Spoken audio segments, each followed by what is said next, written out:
Money cannot buy class. And if there is any greater proof of that, it is Donald Trump personified. During part 2 of what is truly the most bizarre interview I've ever seen with Donald Trump, Fox News host Laura Ingraham walked around the White House with Trump, where he told her about how he's redesigning the White House. There's a lot of gold paint. There's a lot of marble and gaudy different things. This is truly, this reminded me of something that I hadn't thought about for a while. Trump would much rather just be doing his building stuff with daddy's money, which, by the way, would have done better if he just put it in the S&P 500 than done a single building project, but that's a different story. Trump doesn't want to be negotiating peace deals, which he's terrible at anyway. Trump doesn't want to be working in the economy and with the constraints that exist at the global level. Trump wants to be picking stone. That's what this is fundamentally about. Here is Trump talking about the Presidential Walk of Fame that he's putting in place at the White House. And when asked whose idea was it, he goes, of course, it was my idea. Democrat heads will explode in 3, 2, 1. The new ballroom will go from here to there, and it'll seat a proper number of people, and the White House will finally have, after 150 years, the ballroom that they wanted. You know what? They've waited 150 years, and the public is paying for nothing. The public is paying for absolutely nothing. It's all being done by donors. All the way over to there, it'll be beautiful. One of the most beautiful. Laura Ingraham's stunned, wow, is just too much. Beautiful in the world. Come on. Okay? A lot of people don't know that. They don't say that there's no cost. That's some room in there. That's unbelievable. Now I'm going to show you. So this is the Presidential Walk of Fame. Now, whose idea was this? My idea. Everything's my idea. Everything's your idea. Okay. Yes, sadly. Who's that guy? That's Barack Hussein Obama. Okay. This is Biden right here. Wait a second. The profile of Biden is So he's the worst president in the history of our country, and Barack Hussein Obama is top 5, meaning bad. Are you going to replace that with his actual photo? No, I don't think so. And what they're talking about is that where there would be a picture of Biden, there's just a picture of the auto pen. Everything is my idea, Trump says, until it backfires, at which point it wasn't. He doesn't know a thing about it. Who did this? Let's fire someone. Trump talking about thick bronze. This is what he cares about, folks. If you're wondering, is this a man who's concerned with what's happening to the farmers?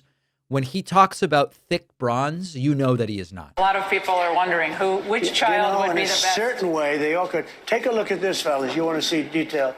So, like the sign. Most people would just do a sign, they paint it on the wall. So that's 1/2 inch thick bronze. Okay, this is the gaudiest sign. It's that stupid script, sort of pseudo cursive font that Trump loves. In shiny gold. It is so crass and gaudy. And it is again a reminder that it doesn't matter how many billions Trump has. It's not going to buy class. Carved by a very talented person. And it's brass. It's pure brass. It's 1/2 inch thick brass. And you can't just do that. That's, you look at that, that's quality, right? It really takes some skill to come up with that stupid looking gold lettering.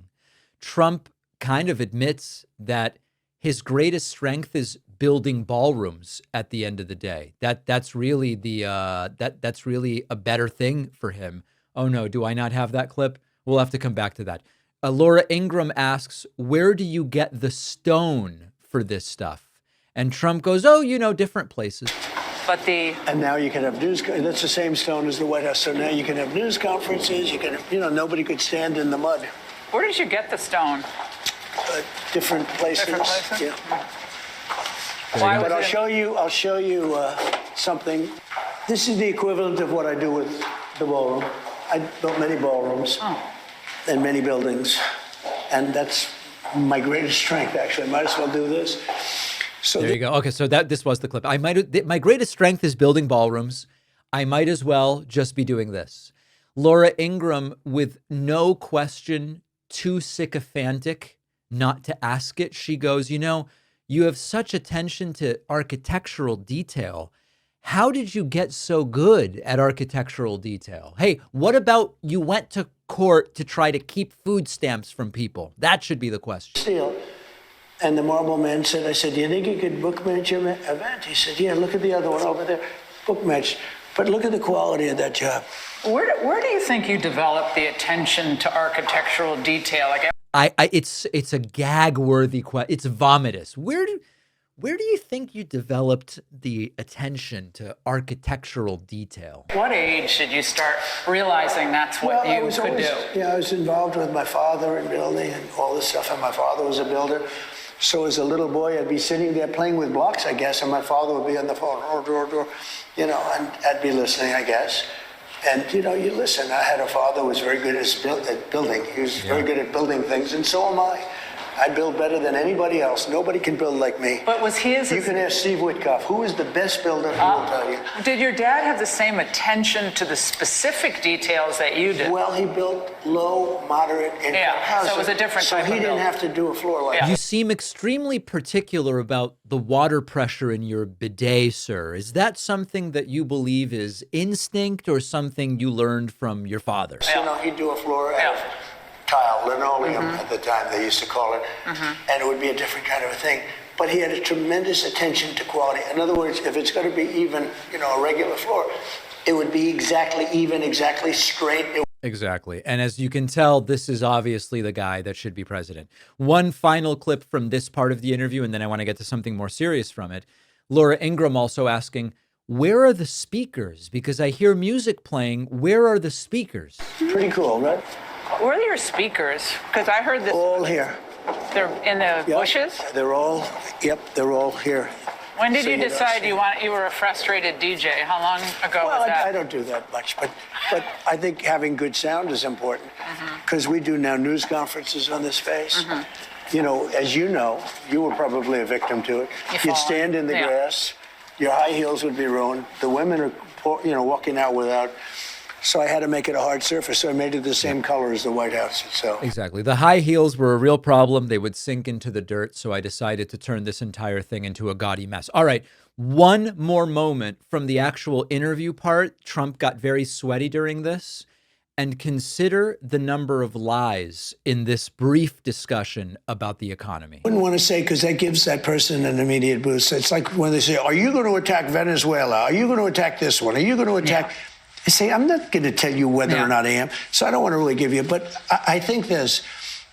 We are doing phenomenally well. This is the greatest economy we've ever had. Their talking points, oh, of course they're high, of course they're high. By the way, the only thing is beef. Beef Coffee. is a little high because the ranchers are doing great. Coffee, we're going to lower some tariffs. We're going to lower coffee. going to have some coffee come in. We're going to take care of all this stuff very quickly, very easily. You know, a good question would be, we basically don't grow coffee in the United States. Why did we put tariffs on it to begin with? Trump is now like, oh, no, we're going to deal with the problem with the coffee tariffs. Oh, yeah, well, you also created the problem. It's surgical. It's beautiful to watch. But our costs are way lower. Now, Walmart came out with a... Walmart. I love that. Walmart. How does he even... That is a fascinating linguistic... What was that? It's beautiful to watch. But our costs are way lower. Now, Walmart came out with a statement that they do every year for many, many decades.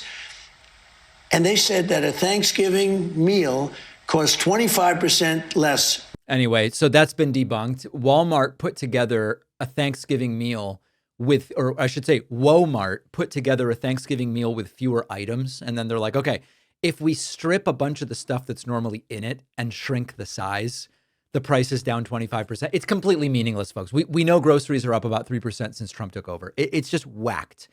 What a bizarre interview. What a truly bizarre interview here. And Laura Ingraham loves it because she's getting access to hang out at the White House. We've got a phenomenal bonus show for you today. Sign up at joinpakman.com. I will see you there. Thanks for watching. Check out another one of our videos and make sure to subscribe so YouTube keeps our content in your feed. And if you prefer audio, subscribe to the podcast on Spotify or Apple.